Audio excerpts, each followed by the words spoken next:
Hi. I'm not gonna say sorry for disappearing for 6 months. Y'all already know the drill, and I want to get into this video as soon as possible because I can already tell it's gonna be very long. So, today I am going to be doing my face to look like Marilyn Monroe because I had an app tell me one time 2 years ago that I look like her, and now it will not get out of my brain. And I'm going to be telling you the story of her life and her tragic death. Let's just get into it. I'm not going to be saying the products I'm using or like how I'm doing it because frankly this video is already going to be at least an hour long, probably more. So I'm just going to put it on and tell you the story. I'm not going to mention any of the products or how I'm doing it. I have 16 pages of notes, so it's going to be a long video, as I have already stated many times. I want to start out by saying that nothing in this video is concrete. Some of it I got from Google and interviews from her, and some of it I got from like Wiki, which is I don't care what y'all say. Wiki is a good source. I do not care what you say. Some of it I got from articles about her. Some I got from this one magazine I found in the grocery store, and I don't think a lot of it is true because it's a magazine, and I'm gonna like be specifying what parts come from the magazine because I don't know how true it is, because magazines tend to glamorize things. So yes, I definitely I could have gotten things wrong. There's also a lot of like conflicting reports, so I could very easily have gotten some things wrong. Please don't attack me, just let me know in the comments and I will do more research about it. Okay, let's go back in time to about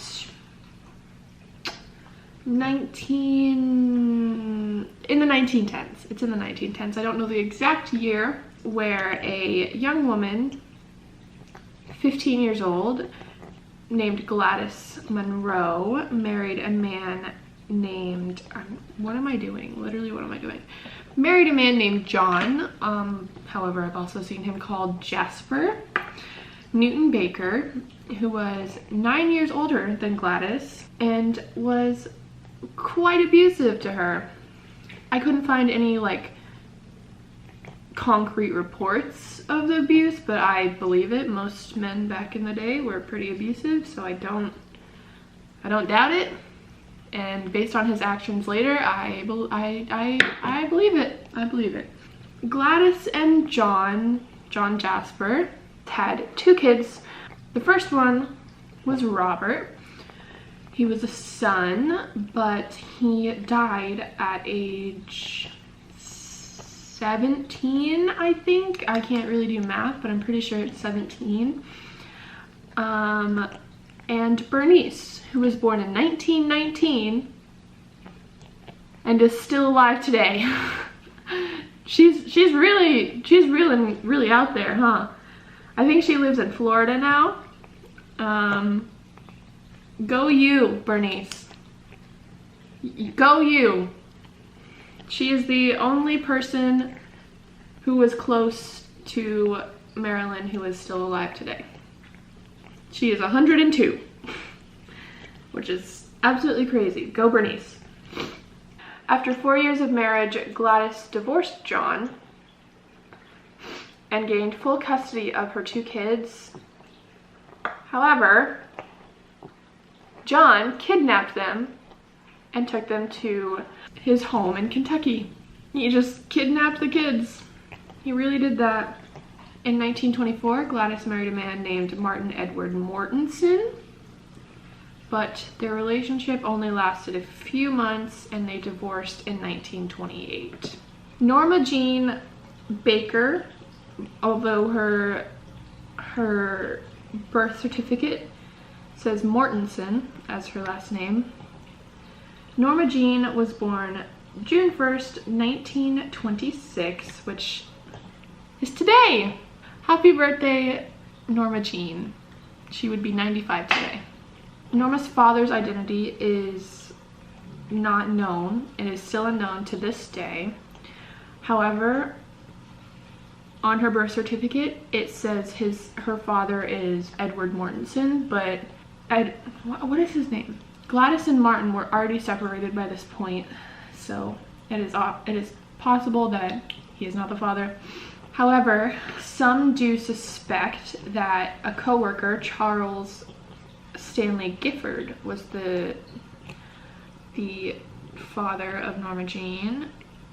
However, there is no reports corroborating this, but there's also no reports corroborating anything about Norma's fatherhood. So Norma did not know that she had two siblings, Bernice and Robert, until she was 12, by which time Robert had already passed away. I don't know what he passed away from, but he did pass away young, and he never met Norma. However, Norma did meet Bernice later in life when she was already an adult. Norma spent 2 weeks after her birth in her mother's care before being given to foster parents Wayne and Ida Bolender, who were paid $25 a week by Gladys's mother to care for Norma. Gladys's mother and Norma's grandmother, Della Monroe, was mentally ill and became convinced that Norma was dead. She fled to the Bolenders, where Ida showed her Norma sleeping soundly and alive in her room. Ida leaves Norma with her grandmother and comes back to find Della smothering Norma with a pillow. The family lived in Hawthorne, California, which it was a rural town back then, but is now a suburb of LA. Gladys was not happy at this time. She did not like how Ida was raising her daughter. Ida was very strict and not a helicopter mom, but she was a strict mom, and Gladys did not like having to watch her daughter be raised from the sidelines by someone who she didn't like. At one point, Gladys even tried to kidnap Norma by shoving her in a duffel bag and locking Ida in her house. However, Ida did get away and the kidnapping did not go through. Apparently, Gladys stayed in Hawthorne and Norma for about 6 months before she was eventually forced to move back to the city for work, where she visited Norma on the weekends. I don't know how true that is, because she did try to kidnap her. In 1933, Gladys bought a small home in Hollywood with a loan, and Norma moved back in with her mother, as well as 2 lodgers, George and Maud Atkinson, and their daughter Nellie. In 1934, Gladys suffered from a mental breakdown where she allegedly had a knife and was yelling that someone was trying to kill her. She was then diagnosed with paranoid schizophrenia and spent several months in a rest home before being institutionalized at Metropolitan State Hospital in Norwalk, California. For a period of time after this, Norma stayed with the lodgers in that same house.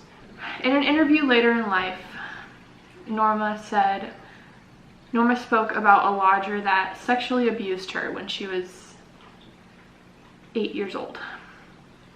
And although she never named her abuser, it was obvious that it was George Atkinson, as she lived with them at the age of 8 and they were her lodgers. Later, Norma was sent to live with her mother's friend, Grace McKee. Grace worked in the film industry, and it's said that this is where Norma developed a desire to be a movie star. Norma later said in an interview, "I didn't like the world around me because it was kind of grim. And when I heard that this acting, I said, that's what I want to be. Some of my foster families used to send me to the movies to get me out of the house. And there I'd sit all day and into the night, up in the front there with the screen so big, a little kid all alone, and I loved it. However, Grace had a husband and 3 kids of her own, so she convinced a judge to grant Norma the half-orphan status, which means technically Grace was her legal guardian, but she could still put her in orphanages. Basically, that's what. And she would still get money from the government to care for Norma, despite being able to get rid of her. However, Norma only lived with Grace for a few months before Grace sent her to an orphanage, like I said. It was said to be a model institution and reviewed positively, but Norma felt alone and abandoned by everyone she ever knew. After, I don't know how long this was after she arrived. I feel like it was probably a few months, but after this, the orphanage said Norma would do better in a family environment. So Grace became her full legal guardian in 1936, but didn't take Norma out of the orphanage until the summer of 1937. Yeah. She just left her in there for a year for what? Norma's second stay with Grace was only lasted a few months because Grace's husband, Irwin Doc Goddard, molested Norma when she was 11 years old. Throughout her life, Norma lived in a total of 10 foster homes and 1 orphanage in 7 years, including the ones mentioned earlier. In 1938, she was living with a relative. I think it was her Aunt Olive, actually. Not sure about that, but I think that's who it is. And she was, again, sexually abused by a cousin in the house. For 3 years, Norma lived with Grace's aunt in Sawtell, a section of LA,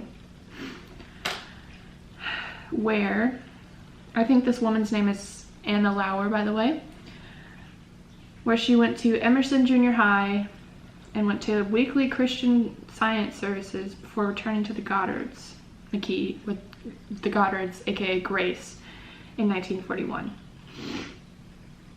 It was noted that Norma was shy, and she was an average student but excelled at writing and participated in the school newspaper. However, things were not good for long, as they never are for our friend Norma Jean. And in 1942, Grace's husband's job, you know, the molester, required them to relocate to West Virginia. But California child protection laws prevented them from taking Norma out of state. To avoid returning to an orphanage, Norma married their 21-year-old neighbor, James Doherty, 18 days after her 16th birthday. I've seen some sources say that they were kind of like dating and it was like a cute little puppy love situation, but from my understanding, I think it's literally just, I don't want to go to an orphanage, and he married me for that. I think that's what Norma herself said later in life, so that's what I believe. Norma's only family in attendance to her wedding were her first foster parents, Ida and Wayne Bolender. Norma was extremely nervous about consummating the marriage and had a lot of anxiety about having sex with James. In 1943, James enlisted in the Merchant Marine and was stationed in the Santa Catalina Island, where Norma moved in with him in a small apartment. 2 years after getting married and a year after joining the Merchant Marine, James was stationed out to the Pacific and would stay there for 2 years. During this time, Norma moved in with her in-laws, so James's parents, and got a job at a radio factory. And I'm gonna be quiet while I do my eyeliner, sorry. So Norma Jean began to work in a factory. And later that year, the factory brought in a photographer who was tasked with taking pictures of more morale-boosting female workers. I assume they mean they boost morale for, like, men, I guess. I don't know. Seeing women also boosts my morale, so maybe I shouldn't judge. Norma's photos were never used, but this sparked a passion for being in front of the camera, and she quickly quit her job at the factory and began modeling for the photographer and some of his friends. This is where Norma and James's marriage begins to break down. Some say that James didn't want Norma modeling and she defied him, so they divorced. However, in a documentary, James said that Norma was going to work to be a star, and they mutually agreed to end their marriage in September 1946. But they were separated before that, obviously. After quitting her job at the factory, Norma signs with the Blue Book modeling agency in August 1945. Blue Book then decided that Norma's look was better for pinup rather than high fashion. She was mostly used in ads and men's magazines. And just as Norma was released from her marriage, Norma's mother, Gladys, was released from a hospital, and the two moved in with a family friend while Norma was modeling and working towards stardom. Unfortunately, while they were living together, Norma's mother's psychotic episodes continued to worsen. In 1946, Gladys stated that she would be moving to Oregon to live with her aunt, but never did. She did, however, marry a man named John Stuart Ely, who had another wife and family in Idaho. When Norma warns her mother about her husband's adultery, Gladys allegedly says, "That's how much Norma Jean hates me. She'll do anything to ruin my life because she still believes I ruined hers." During her time as a pinup model, she straightened her naturally curly brown hair and bleached it to a honey blonde. According to Blue Book's owner, Norma quickly became the most ambitious and hard-working model, appearing in 33 magazine covers, and she occasionally used the pseudonym Jean Norman when modeling. Gladys did not like Norma's career path and often chastised her when she practiced. And because of this, Norma did not want her mother to ruin her dream, so she wrote her own history and claimed that her mother was dead and she was an orphan. Through the owner of Blue Book, Norma signed a contract with an acting agency in June 1946, just after her 20th birthday. She's doing better than I am. I am 21. She had an unsuccessful interview with Paramount Pictures, then given a screen test by Ben Lyon at 20th Century Fox. Head executive was unenthusiastic about Norma's acting, but signed her anyway to avoid her signing to his rivals. And her 6-month acting contract began in August 1946. This is when Ben and Norma began to brainstorm stage names, as Ben believed that Norma Jean Doherty was too complicated for stardom, and no one would know how to pronounce Doherty. They first wanted to go with Carol Lind, but quickly decided against it. And that is when Ben Lyon came up with Marilyn, because Norma reminded him of Marilyn Miller, who was a Broadway star that he allegedly dated. So that's a little sus. And Norma chose her last name, Monroe, as it was her mother's maiden name, making her Marilyn Monroe. In her 6-month contract, Marilyn learned acting, singing, and dancing, as well as and anytime she wasn't in class, she was watching the filmmaking process, as in going on set and just watching how movies were made, watching behind the scenes, With her contract renewed in February 1947, Marilyn was cast in small parts in a few films, one called Scatta-Hoo, Scatta-Hey and Dangerous Years, while also enrolling in classes at the Actors Laboratory Theater in LA. In an interview later in life, Marilyn said, "That was my first taste of what real acting in a real drama could be, and I was hooked." Teachers thought she was too shy and too insecure to succeed in a career in acting, though. Now look where she is, bitch. However, in August 1947, Fox did not renew her a third contract. Marilyn was determined to be a famous actress and never gave up. She continued learning at the Actors Laboratory and modeled to keep food on the table. But she was also known to be trading sex for meals at this time. She would spend the night with a man and they would buy her breakfast or lunch. Not sure how true that is.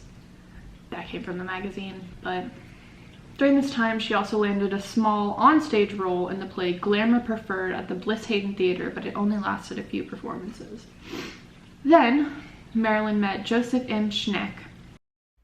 Okay, sorry y'all, his name is Schenk. I'm just dyslexic and read it as Schneck. Sorry, it's Schenk. Sorry, bro. While working as a model, and he became smitten with her, as most men do. Schneck essentially treated Marilyn as a girlfriend, despite him being married and Marilyn not enjoying his company.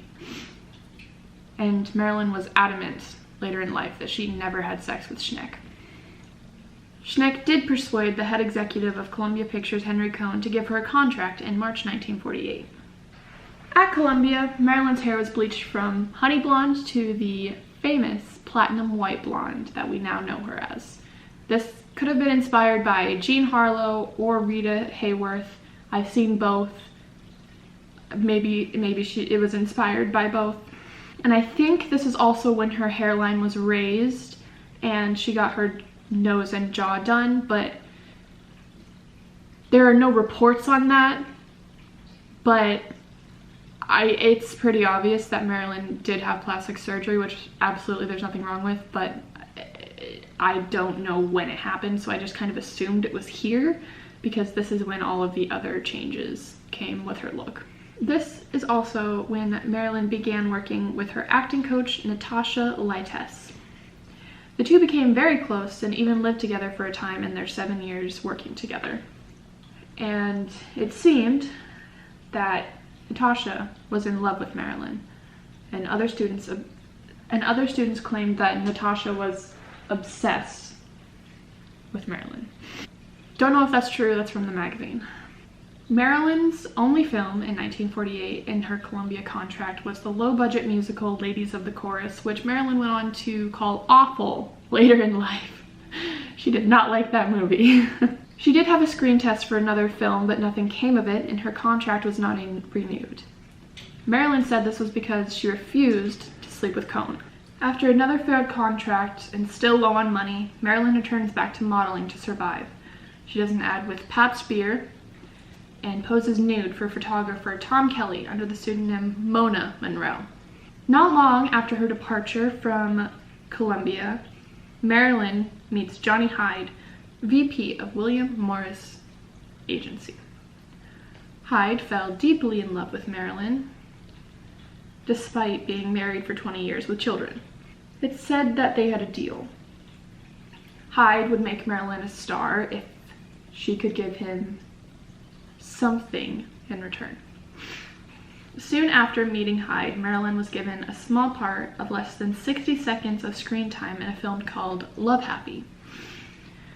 Her performance was so well received that she went on the promotion tour for the film, and she later said, "I felt guilty about appearing on stage when I had such an insignificant role in the film, but the audience didn't seem to care." And that's true. They loved her. Through Hyde, Marilyn landed 2 small roles in 2 critically acclaimed films, The Asphalt Jungle and All About Eve. These 2 small parts gave Marilyn a boost of traction and promoted her to serious actress, as a reporter said. However, Following these well-reviewed movies, Marilyn didn't continue on her spree of highly acclaimed work as she expected to. Hyde began negotiating a 7-year contract late that year and was granted it, given that they can opt out to not renew her annually. Hyde died from a heart attack only a few days later, and Marilyn was devastated. Hyde's estranged wife banned Marilyn from attending his funeral, her and a friend snuck in disguised as servants, allegedly. Marilyn said, "I threw myself on the coffin and sobbed. I wished I were dead with him," but the story was never corroborated.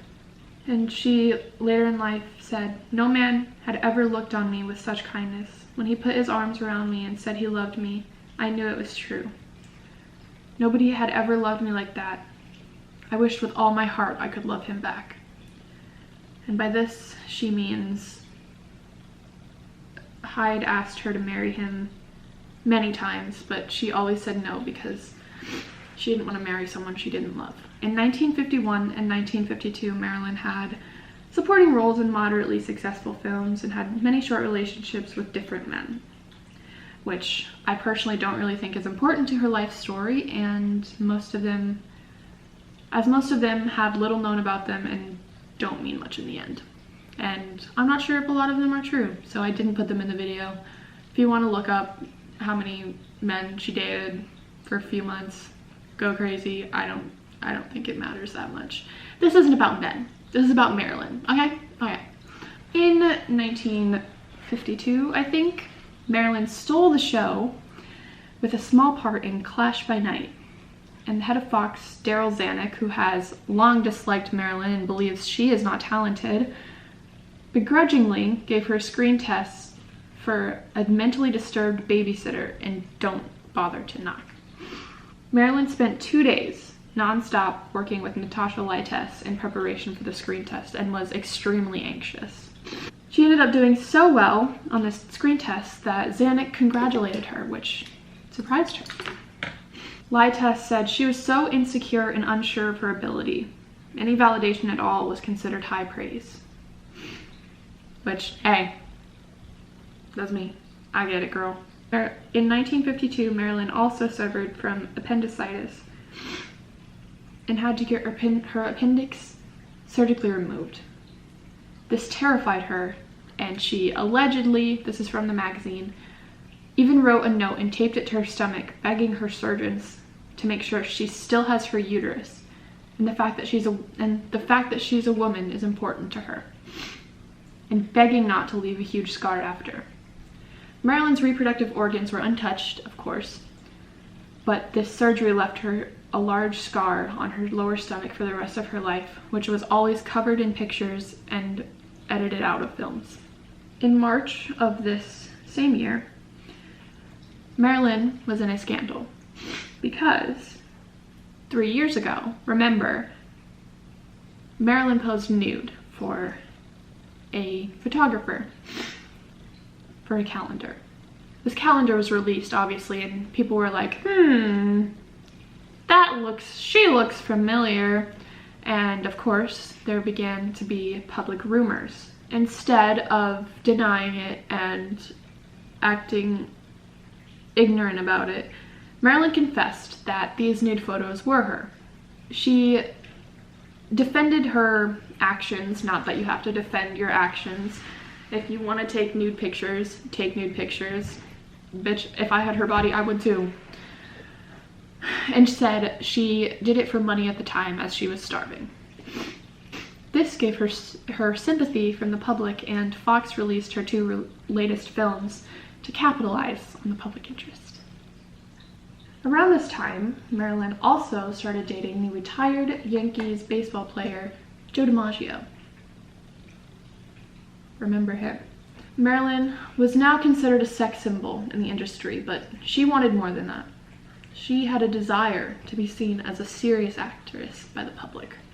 And to be a serious actress, she started taking acting classes with Michael Chekhov to improve her skill, which is one thing I admire about her, that no matter how hard her life got, she always was improving her craft. She never once stopped taking classes and never once stopped seeing an acting coach. This obviously could be because she was extremely insecure, but she was also so dedicated and never stopped trying, which is very admirable.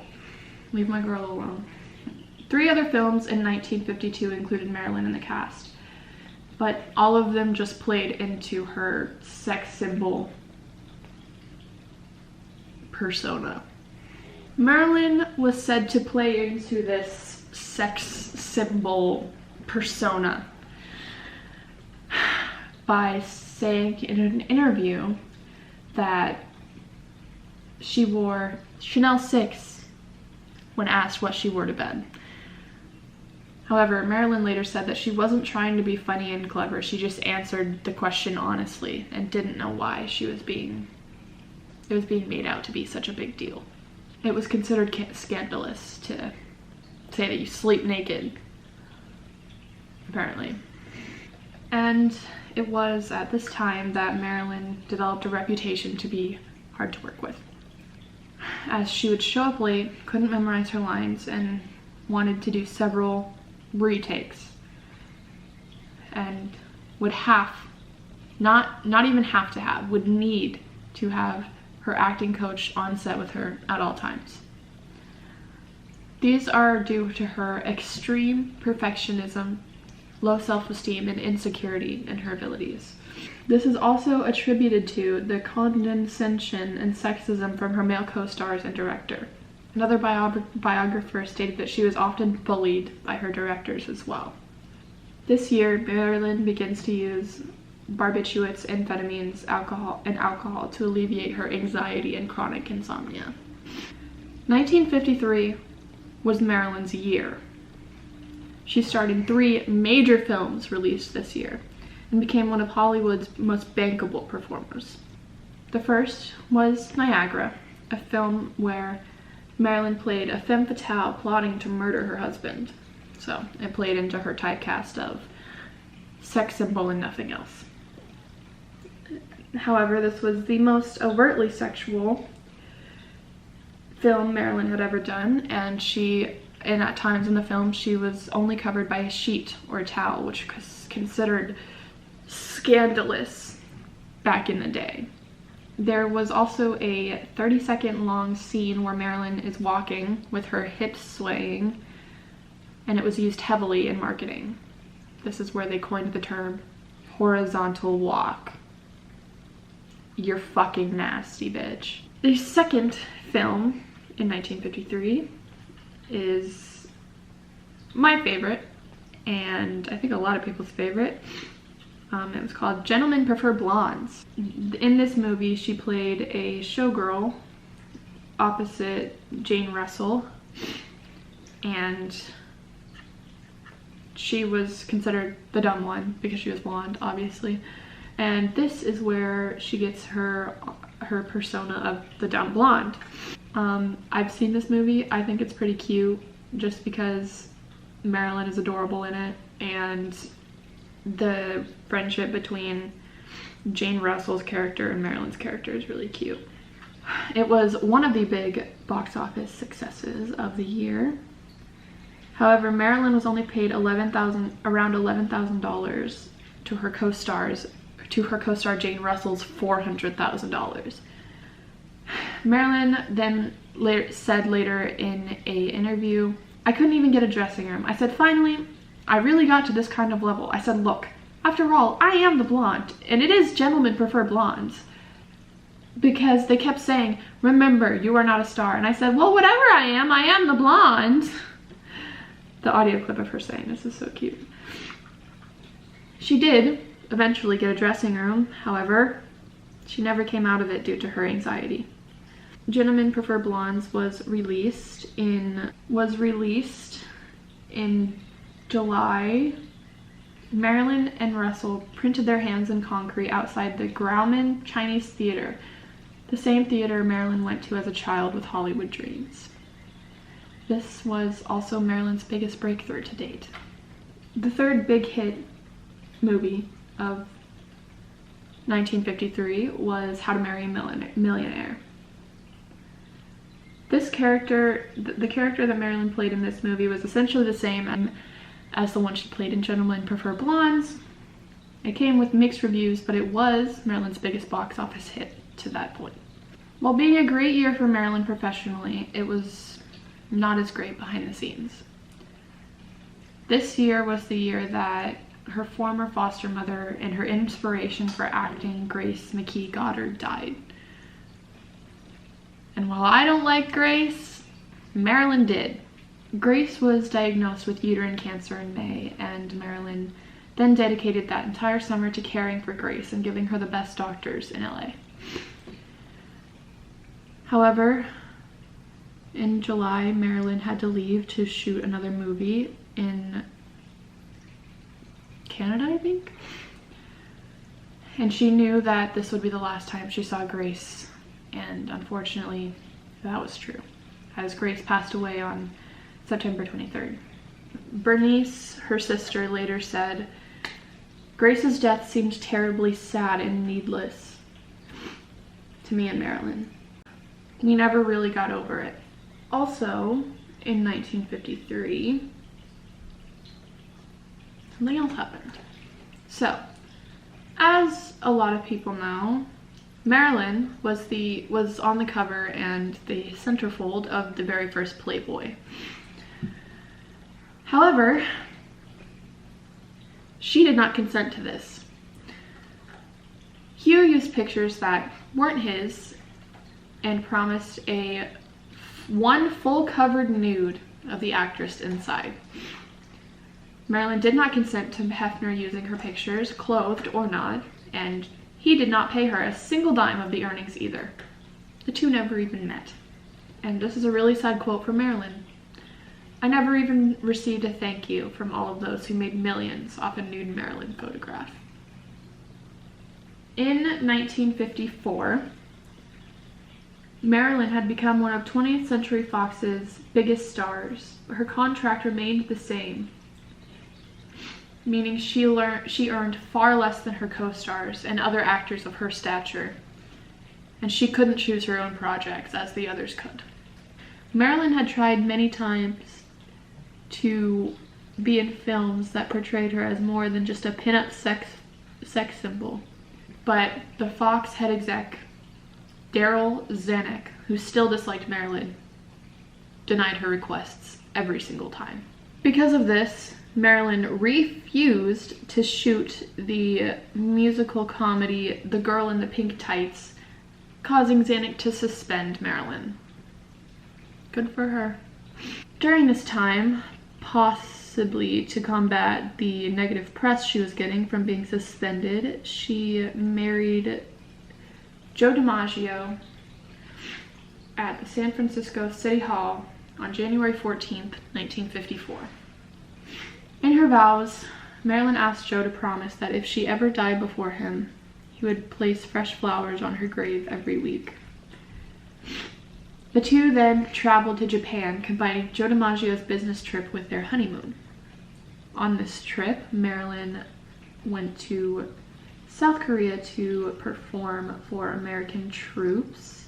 Even before their marriage, their relationship was far from perfect, with reports that Joe was extremely jealous of Marilyn's fame that he once had but no longer did. Joe had a dark side and went into jealous, insecure rages where he would physically abuse Marilyn.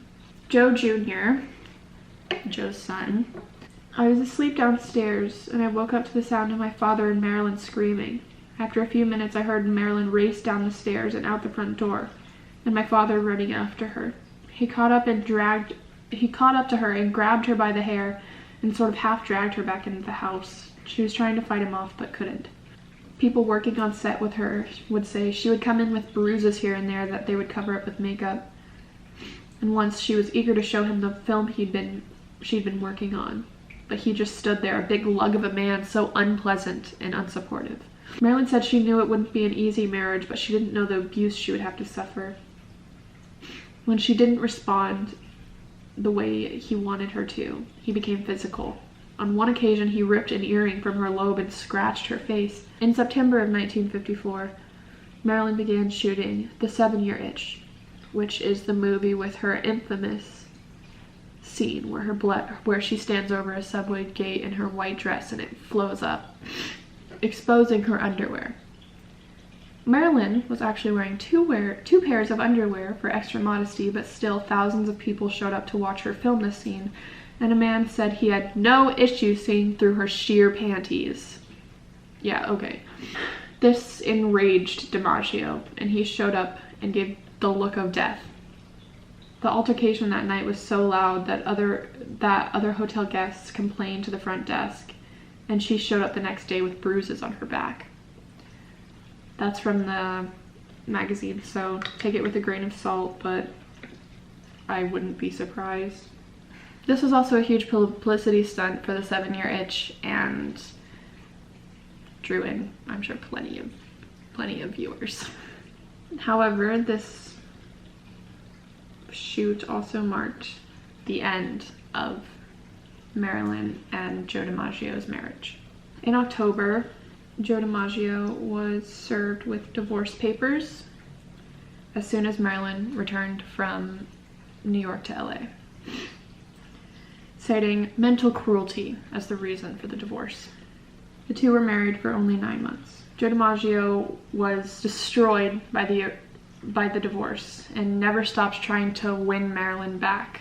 The two continued to have sex, but emotionally Marilyn had moved on from DiMaggio. DiMaggio also had a $10,000 life-size sex doll replicating Marilyn made and dated other women who looked like Marilyn. And Marilyn probably never knew about the doll. Ya nasty.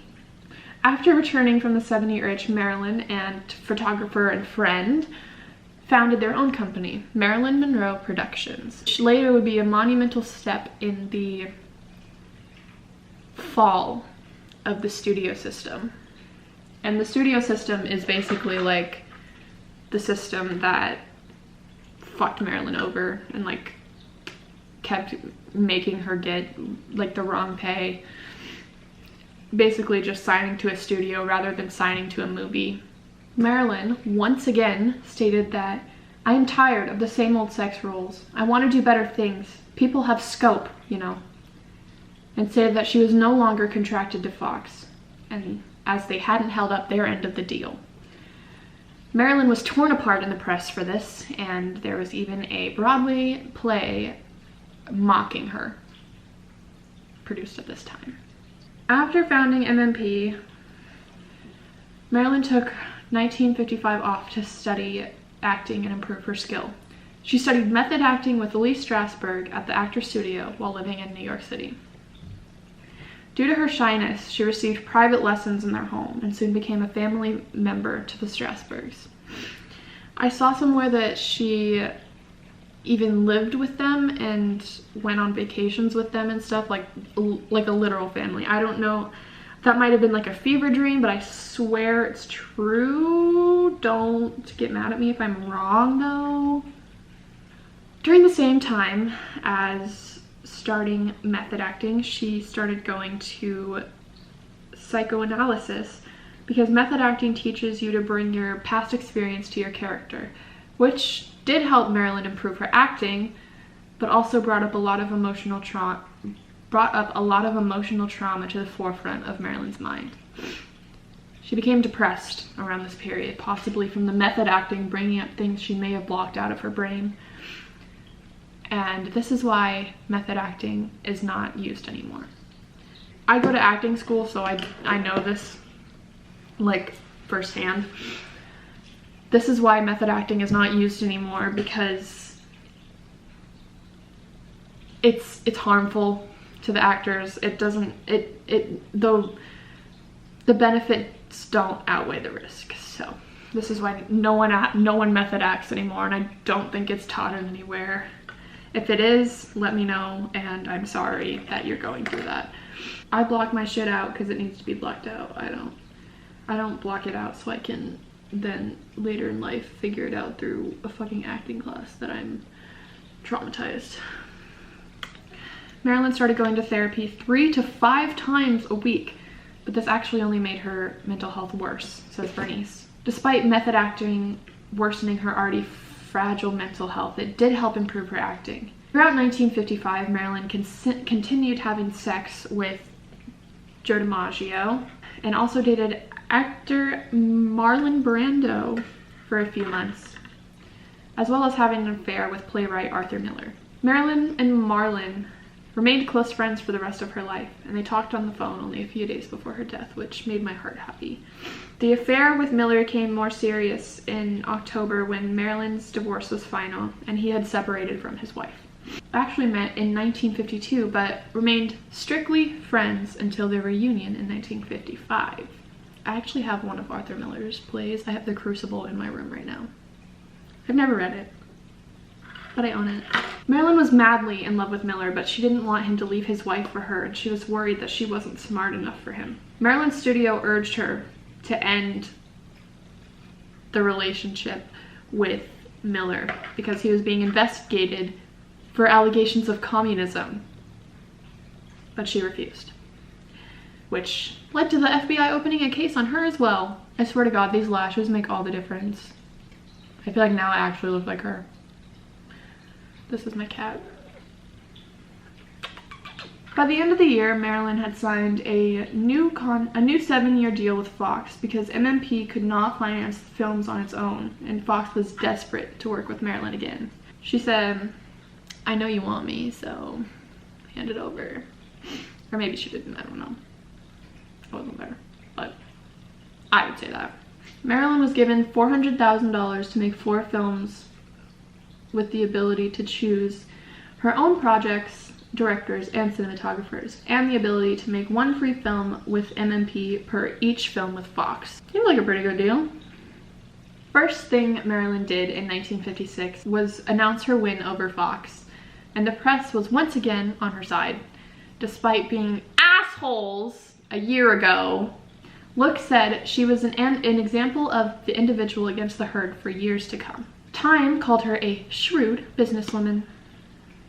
I don't know what shrewd means, but if it's an insult, I'm coming for you. In March, Marilyn began filming her first film back with Fox under her new contract, Bus Stop. It was a play on Broadway being adapted into film. A Broadway director, I forgot to write his name down. A Broadway director agreed to Marilyn's request for him to direct, but he doubted her abilities to play a dramatic character. He also had to adapt to her perfectionism and her chronic tardiness, but eventually was proven wrong and complimented Marilyn's ability to blend comedy and tragedy. Yes, queen. Bus Stop was a huge hit, both financially and critically. Marilyn received a Golden Globe nomination for Best Actress for her work in the film. A quote in a review said, "Marilyn's performance dispels once and for all the notion that she is merely a glamour personality." Correct. Another review said, "Hold on to your chairs, everybody, and get set for a rattling surprise. Marilyn Monroe has finally proved herself an actress. Finally. Bitch, I think she did that before, but keep being an asshole, I guess." On June 29th, however, I've also heard June 22nd, 1956, Marilyn married Arthur Miller in a 4-minute ceremony in White Plains, New York. 2 days later, they had a Jewish ceremony at a friend's home in Wacabuck, New York. With the marriage, Marilyn converted to Judaism, causing her films to be banned in Egypt. This is from the magazine, so take it with a grain of salt. She told friend and colleague Milton Green that she wanted to annul the marriage, but she didn't want to let Arthur down, so she went through with it. 3 weeks after their wedding, Marilyn found her husband's journal where he had written for pages about having second thoughts about Marilyn because she wasn't as intellectual as he'd like, which was her biggest insecurity.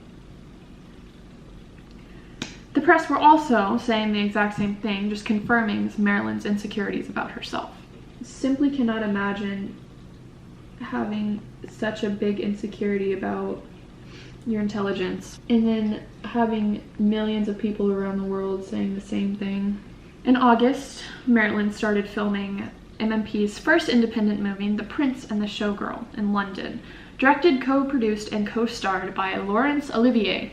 The production was not easy, as Olivier patronized Marilyn and said, "All you have to do is be sexy," and demanded that she replicate the portrayal that the original actress in the play had, which you don't do to an actress. You let the actress make their own character. You don't force them to replicate something else. Line readings are a big, like, no-no if in directing, like, so maybe don't. He also didn't like that Marilyn always had her acting coach on set, which is a normal thing that we've come to learn about Marilyn, is that she always had to have her acting coach on set, which I don't know why is such a big idea or a big deal. Like, who cares if she wants to have her acting coach there? Like, I don't see the problem, but okay. In retaliation, Marilyn would begin to deliberately stop cooperating. She would show up late and not cooperate with the direction of the film, and later said, "If you don't respect your artists, they can't work well. Period, queen." This wasn't the only problem Marilyn had during this production, though. Her dependence on pharmaceuticals was escalating, and she had a miscarriage during this time. However, despite all this, The Prince and the Showgirl was completed on schedule and was released to mixed reviews in June 1957, and was unpopular in America, although received better in Europe. Do I sound like a Minecraft zombie? After returning from London after shooting The Prince and the Showgirl, I just forgot what it's called, Marilyn took a 18-month hiatus to focus on family. She and Miller split their time between New York City, Connecticut, and Long Island. During this time, she also had an ectopic pregnancy and another miscarriage a year after that. Ectopic pregnancy is when the baby forms outside of the uterus. All of her failed pregnancies were said to be because of her endometriosis. Marilyn was also briefly hospitalized during this time for a barbiturate overdose. She and Green also couldn't settle their differences in MMP, and eventually she bought his share of the company, making her the sole CEO. After Marilyn's 3 miscarriages, her mental health decreased even further, and she was struggling deeply both personally and in her marriage. The miscarriages put Marilyn at her lowest and deepest depression she had ever felt. Those around her said she was never the same after losing those pregnancies. I think her sister said this.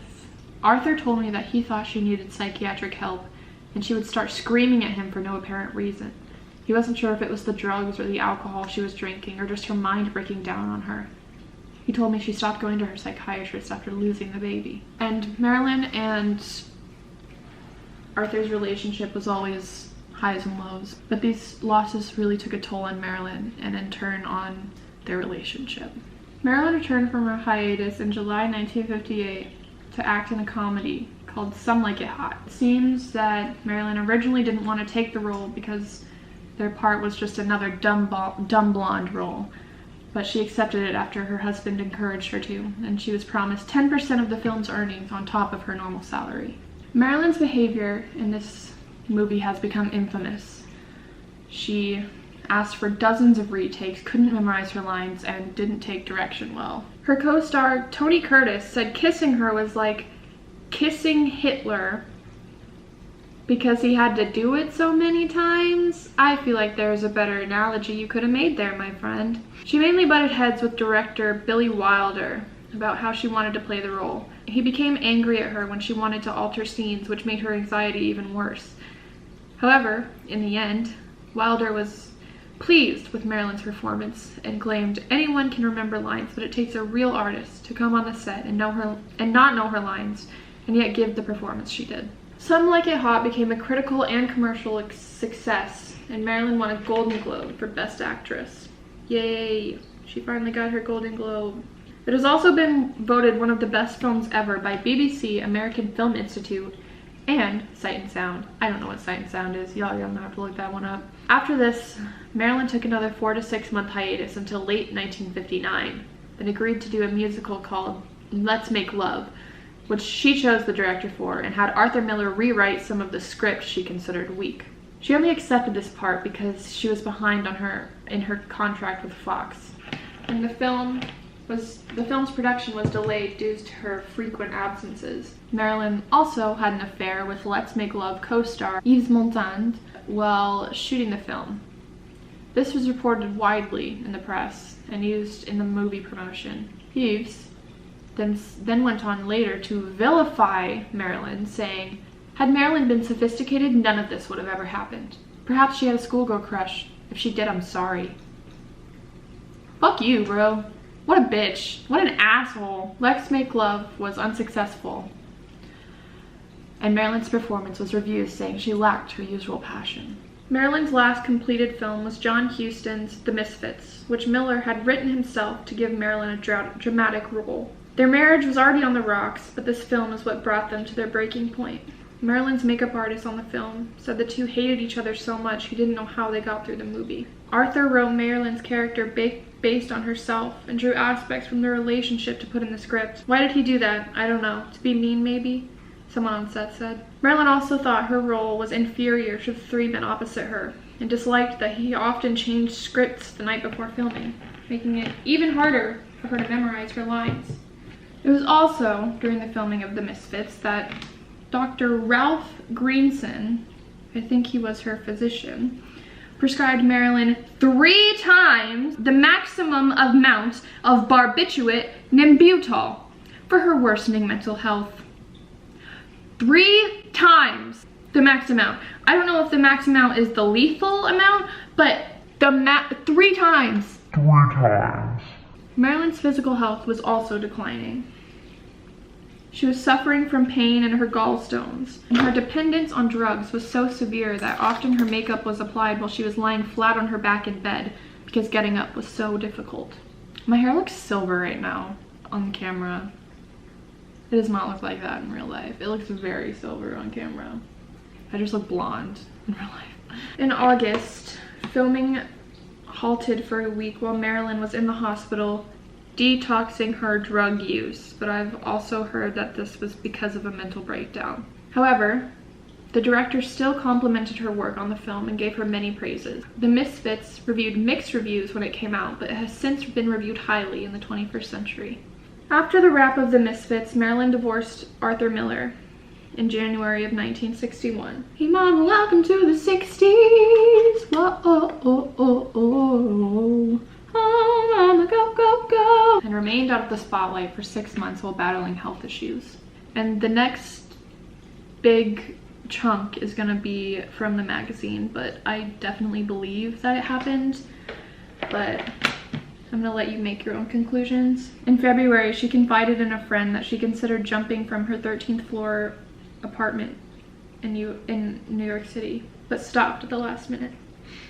She also told this to her new psychiatrist, and it was suggested that Marilyn checked into a hospital for rest. Marilyn did so in a disguise with a fake name, but she was dragged to the psychiatric ward screaming. She apparently cried and hit her door for hours. She threatened to kill herself if she wasn't released, but was taken down by 4 nurses before being able to. She was taken to the hospital psychiatrist, who described her as extremely disturbed and possibly self-destructive. Marilyn called Lee and Paula Strasberg to get her out, but they thought it was best if Marilyn stayed in the hospital. Marilyn then calls her ex-husband, Joe DiMaggio, who drops everything when he hears Marilyn sobbing over the phone and goes to demand that they release her. He's told only the psychiatrist can release her, to which he responds, "I don't care who does it, but if someone doesn't get her released, I swear to Christ I will tear this hospital down brick by brick." Marilyn was released the next day. However, DiMaggio did convince Marilyn to go to another hospital for 3 weeks to stabilize herself. Marilyn agreed, and in her hospital room, she told her attorney to draft a document that no one can commit her to a hospital without consulting DiMaggio first. That was all from the magazine. I believe most of it. She also spent time in a hospital to undergo surgery to remove her gallbladder and a surgery to fix her endometriosis, but the latter was unsuccessful. And in one of her last photo shoots, you can see her scar from these surgeries. Frank Sinatra and Marilyn also dated for a few months in 1961. Frank Sinatra was also not very nice to Marilyn and was also a friend of DiMaggio. Marilyn permanently moved back to California in 1961 and bought her famous house at 12305 Fifth Helena Drive in Brentwood, Los Angeles in early 1962. And this is once again from the magazine, but again, I believe it. While still out of the public eye, Marilyn was still meeting people behind closed doors. Marilyn was a longtime friend of Pat Kennedy Lawford, and in February 1962, Pat held a dinner party where she met Robert Kennedy. The two had a great time talking about politics and dancing. Marilyn had a passion for politics and taught Bobby how to do the twist. 2 weeks later, Pat invited Marilyn to another Kennedy dinner party, this time with President JFK in attendance. JFK was taken with Marilyn, again, as most men are, and asked for her phone number at the end of the night. He called her the next day to invite her to Sinatra's house the weekend of March 24th, where he was staying, and while Jackie Kennedy was in India on a goodwill trip. The two spent 48 hours alone at Bing Crosby's house rather than Sinatra's, and the only contact was a phone call with a friend of Marilyn's. 2 anonymous Secret Service agents corroborated this story. They were adamant it was one weekend and that's it. And I believe this. However, Marilyn apparently continued to call both brothers, but was always rejected. She was apparently heartbroken. Not long after this, Marilyn returned to the public eye, where she received a World Film Favorite Golden Globe Award and began to film for the Fox movie Something's Gotta Give. Just days before shooting was set to begin, Marilyn got sinusitis and was medically advised to halt filming. Marilyn was too sick to work for most of the next 6 weeks.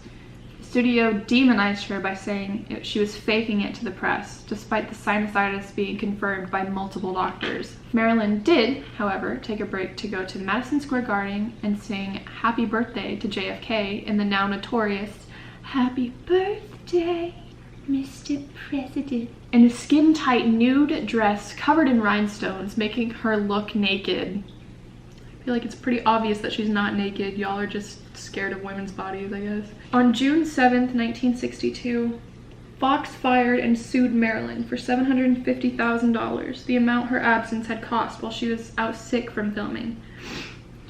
She was meant to be replaced, but the director refused to do the movie with anyone but Marilyn, and he was sued as well. Then the production was shut down. It took less than a month for Fox to regret their decision and reopen negotiations with Marilyn. To repair her image, Marilyn did a variety of interviews and photo shoots with multiple publications.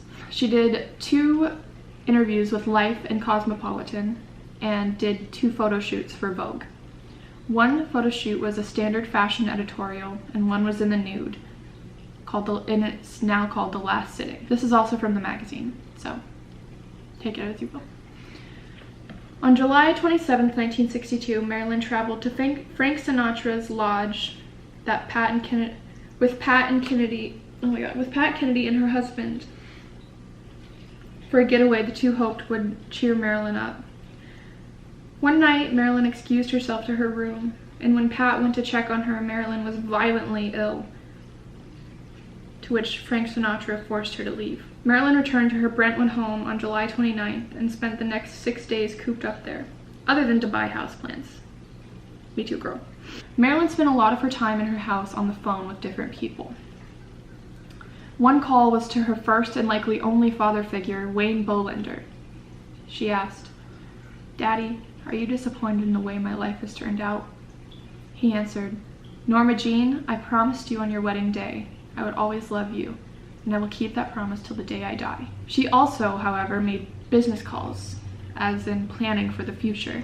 She also apparently called the Kennedys, but no one ever picked up. She called Greenson and said Joe DiMaggio Jr. was engaged and was described to be very drugged out. On August 4th, 1962, Marilyn's physician, Greenson, asked her housekeeper, Eunice Murray, to stay overnight at her house. Murray awoke around 3 a.m. August 5th to find Marilyn's bedroom light was still on.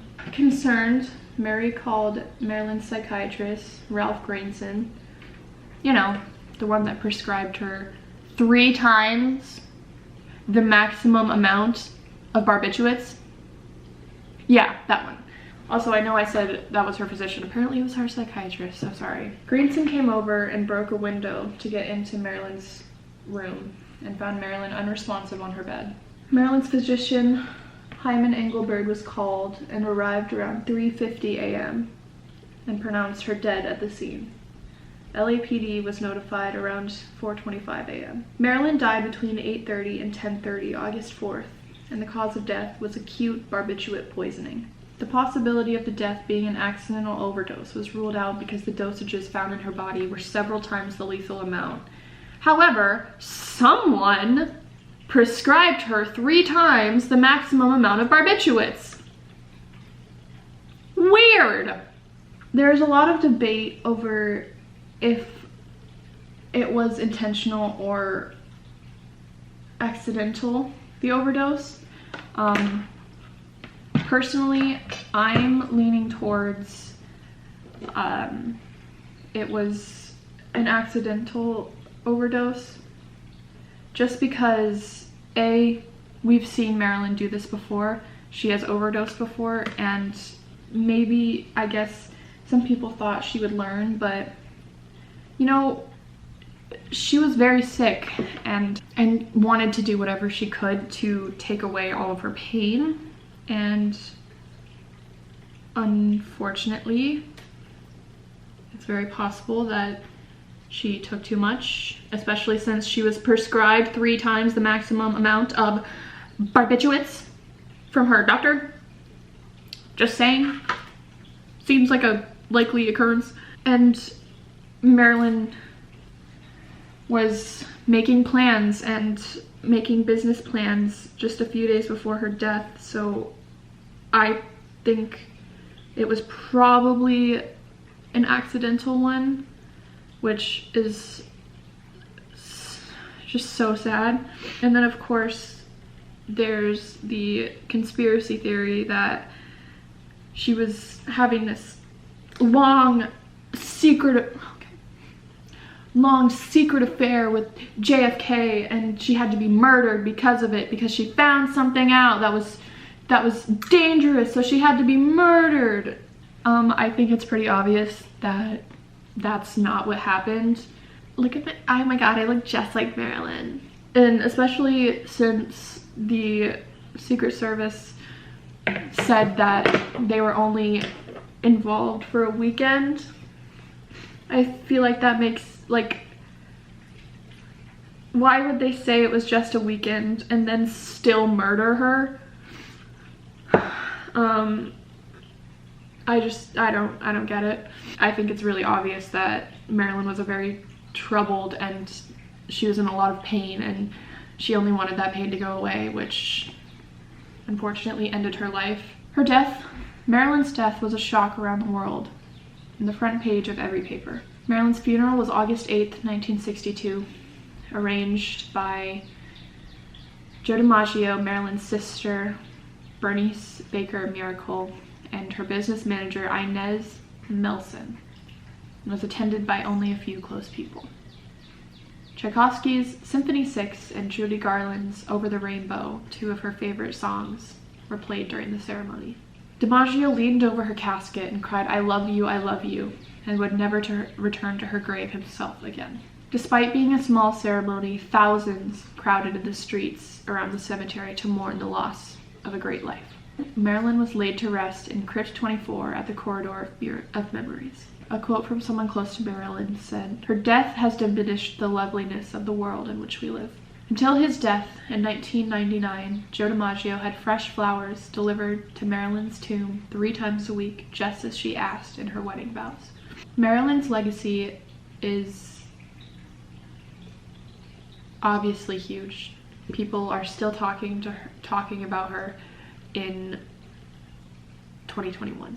Marilyn is now considered an American icon in pop culture. The American Film Institute named her the 6th greatest female screen legend in US history, Smithsonian Institution included her in the 100 most significant Americans of all time.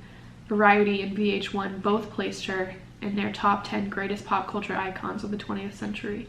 Marilyn's image and name have been licensed on hundreds of products and used in advertising to this day.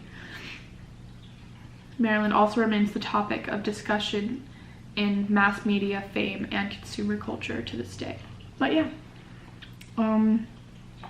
that is the inspiring life of Marilyn Monroe and her tragic death.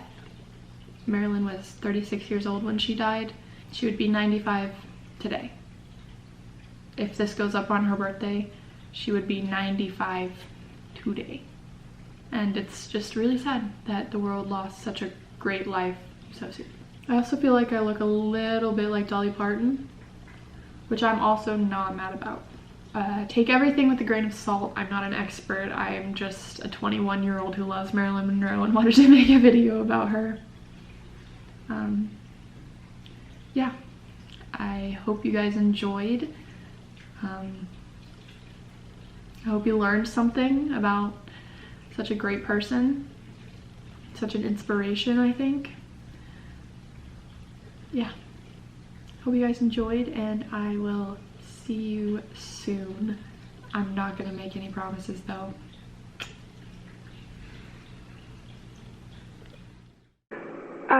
Do I feel happy in life?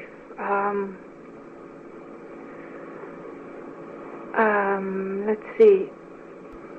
Let's say I hope I'm finding happiness. Right? Well, for me, if I can realize certain things in my work, I come the closest to being happy. And I can say that also about my life. Well, it only happens, I think, in moments. Sometimes when I'm working, and I'll be able to fulfill a scene truthfully, and then I think I'm the happiest. But I'm not just generally happy. If I'm generally anything, I guess I'm generally miserable.